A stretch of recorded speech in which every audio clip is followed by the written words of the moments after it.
पाठ पूजा चैनल में आज हम भगवती व्रत कथा सुनेंगे। यह व्रत आश्विन मास की कृष्ण पक्ष की अष्टमी से प्रारंभ होकर 8 दिन तक चलता रहता है। उस दिन गोबर मिट्टी से 8 कोने रसोई के लीपें। आशा भगवती की कहानी सुनकर उन 8 कोनों पर 8 दूब, 8-8 रुपए पैसे, 8 रोली के छींटे, 8 मेहंदी के छींटे, 8 काजल की बिंदी, 1-1 सुहाली और 1-1 फल चढ़ावें। 8 कोनों पर दीपक जलावें। इस प्रकार नित्य 8 दिन तक पूजा करें और कहानी सुनें। 8वें दिन 1-1 सुहाग पिटारी 8 कोनों पर चढ़ावें। 8वें दिन 8 सुहालों का बायना निकालकर सासू जी को पैर छूकर देवें। यह व्रत 8 वर्ष तक करना चाहिए। 9वें वर्ष उच्चमन करें। हिमाचल में एक राजा था। उसके 2 पुत्रियां थीं। उनका नाम गोरा और पार्वती था। एक दिन राजा ने अपनी दोनों पुत्रियों से पूछा, तुम किसके भाग्य का खाती पहनती हो? पार्वती ने कहा, पिताश्री मैं अपने भाग्य का खाती पहनती हूँ। परंतु गोरा ने कहा, मैं आपके भाग्य का खाती पहनती हूँ। यह सुनकर राजा ने गोरा का विवाह एक राज परिवार के युवक से कर दिया तथा पार्वती का विवाह एक रास्ते में भिखारी रूप धारण किए शिवजी के साथ कर दिया। शिवजी पार्वती को लेकर कैलाश पर्वत चल दिए। रास्ते में पार्वती का जहाँ भी पैर पड़ता वहाँ की दूब घास जल जाती। शिवजी ने ज्योतिषों से पूछा कि क्या दोष है कि जहाँ भी पार्वती जी पैर रखती है वहाँ की दूब भस्म हो जाती है। पंडितों ने बताया कि यह अपने मायके जाकर आशा भगवती का व्रत उज्जमन करे तो इसका दोष मिट जाएगा। पंडितों के बताने पर शिवजी और पार्वती जी भी अच्छे मूल्यवान वस्त्र धारण कर एवं गहने पहनकर पार्वती जी के मायके चल दिए। रास्ते में इन्होंने देखा कि एक रानी के बच्चा होने वाला है। रानी बहुत परेशान थी। यह कष्ट देखकर पार्वती शिवजी से बोली, हे नाथ, बच्चा होने पर बहुत कष्ट होता है, अतः मेरी कोख बांध दो। शिवजी ने समझाया कि कोख मत बंधवाओ, अन्यथा पीछे पछताओगी। कुछ आगे चले तो देखा कि एक घोड़ी के बच्चा हो रहा है। उसका भी कष्ट देखकर पार्वती ने अपनी कोख बंद करने की हट पकड़ ली। अंत में निराश होकर शिवजी ने पार्वती जी की कोख बंद कर दी। इसके बाद वे आगे की ओर चले। पार्वती की बहन गोरा अपनी ससुराल में बहुत दुखी थी।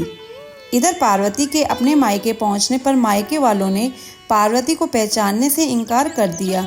जब पार्वती ने अपना नाम बताया तो राजा रानी बहुत खुश हुए। राजा को अपनी कही हुई पुरानी बात याद आ गई।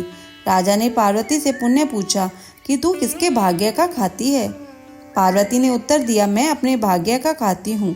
ऐसा कहकर पार्वती अपनी भाभियों के पास चली आई।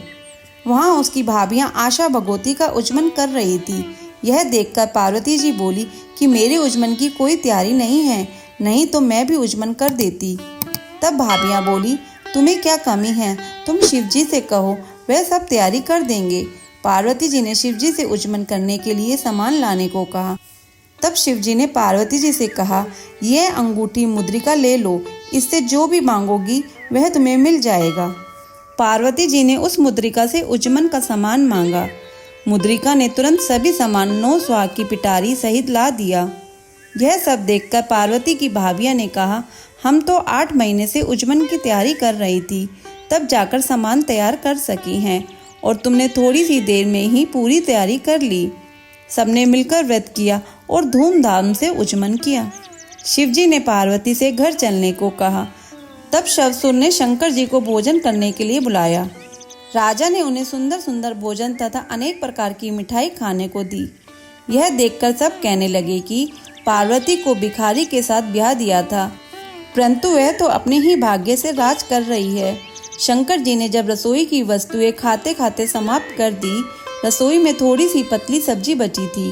पार्वती जी ने उस सब्जी को खाकर पानी पीकर पति के साथ घर को चल दी। रास्ते में दोनों प्राणी सुस्ताने के लिए एक पेड़ के नीचे बैठ गए। शंकर भगवान ने पार्वती से पूछा, तुम क्या खाकर आई हो? पार्वती बोली, हे नाथ, आप तो अंतर्यामी हैं, आप सब कुछ जानते हैं, फिर भी ऐसा क्यों पूछ रहे हैं?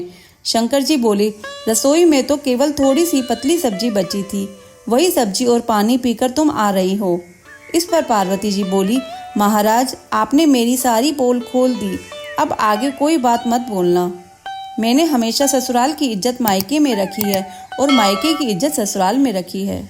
इसके बाद आगे चलने पर जो धूप सूख गई थी वह हरी हो गई। शंकर जी ने सोचा कि पार्वती जी का दोष तो मिट गया, और आगे बढ़ने पर पार्वती जी ने देखा कि वही रानी कुआं पूजने जा रही थी। पार्वती जी ने पूछा कि महाराज यह क्या हो रहा है?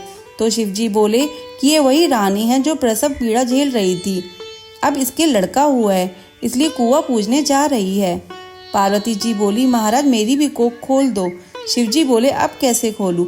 मैंने तो पहले ही कहा था कि कोख मत बनवाओ, लेकिन तुमने जिद पकड़ ली। तब पार्वती जी ने हट पकड़ ली कि मेरी कोख खोलो, नहीं तो मैं अभी इसी वक्त अपने प्राण त्याग दूंगी।